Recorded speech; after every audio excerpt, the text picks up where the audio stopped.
Hey, all right, let's share this link. Um,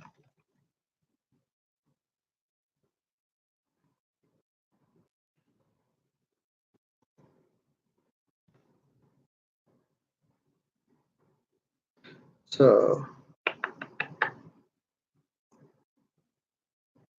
hopefully we'll get a couple of y'all on.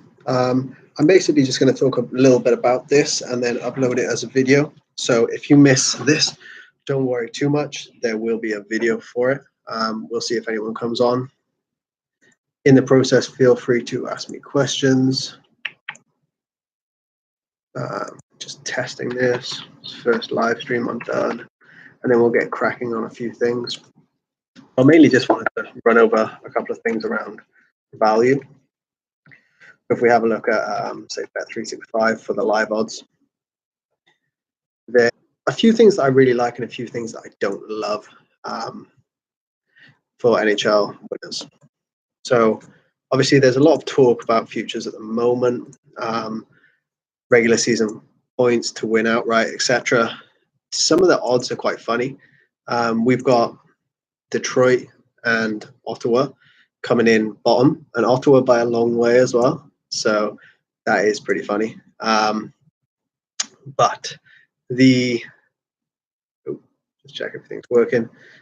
The main thing that we're kind of going to talk about today is if I had to choose a winner right now, who would I choose and who do I think has a little bit of value?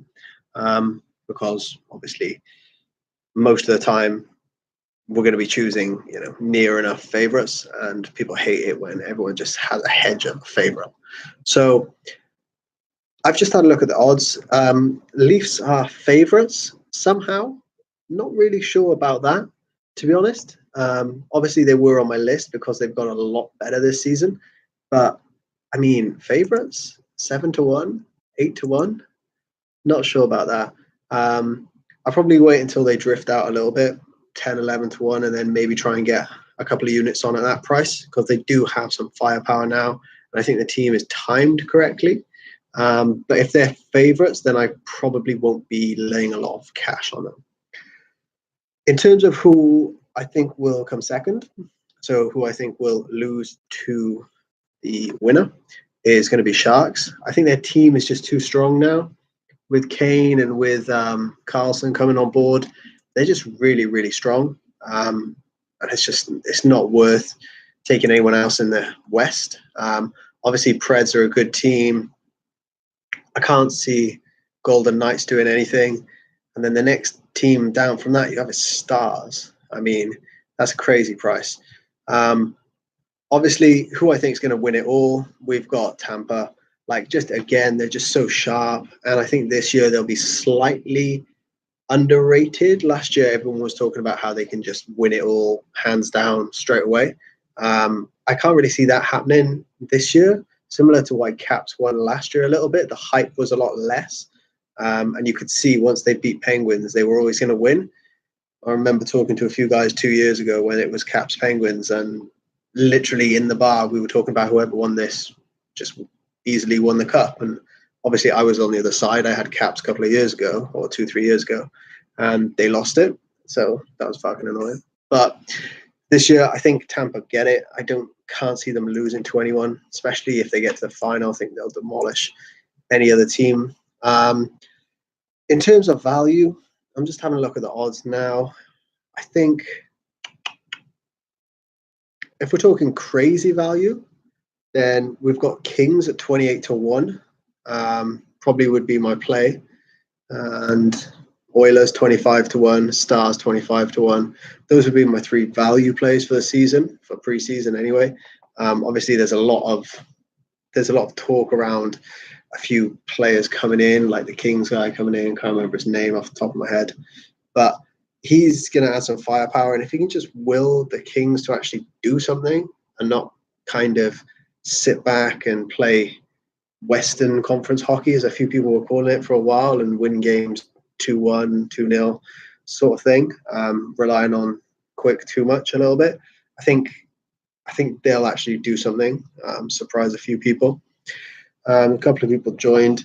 Basically, Toronto are favorites. I am so confused about that. Like, I get that they've bought one superstar and that puts them up to maybe two superstars, but to be preseason favorites when you have, you know, a lot more firepower in the East and a Sharks team that's now stacked as well, bit silly in my book, and I wouldn't play them for a few months, in my opinion. They'll drift out, so they won't click straight away. They'll drift out to 10, 11 to 1, and then maybe stick a couple of units on if you are thinking about going the Leafs way. And yeah, in terms of who I think is going to come last, a couple of people have asked me this season. Looking at the odds is so funny because Senators are so much higher than everyone else. So they're 350 to 1, Detroit 125 to 1, and then Yotes 100 to 1, Nucks 80 to 1. Rangers 70 to 1 is, I would say, is really long, but the fact they've kind of already agreed that they've given up on this season doesn't really fill me with a massive amount of confidence. Canadians, they've sold Max Pacioretty, not going to do much this year. Sabres 50 to 1. No, not doing anything. Devils 40 to 1 is an interesting one. I think they could do something, but I think they maybe need a couple more youngsters in before they actually start their rebuild push. Hawks, I have no idea what they're doing. They just seem to be dismal. And then nothing else going on. Panthers could be a surprise, to be honest. Could be the one team that maybe gets into the playoffs and they have a good first round, maybe have a chance. But again, not 100% sure on that. If I had to choose a team to come last, it would probably be Detroit. Sorry for any Red Wings fans out there. And yeah, any questions, give me a shout. And yeah, nice one.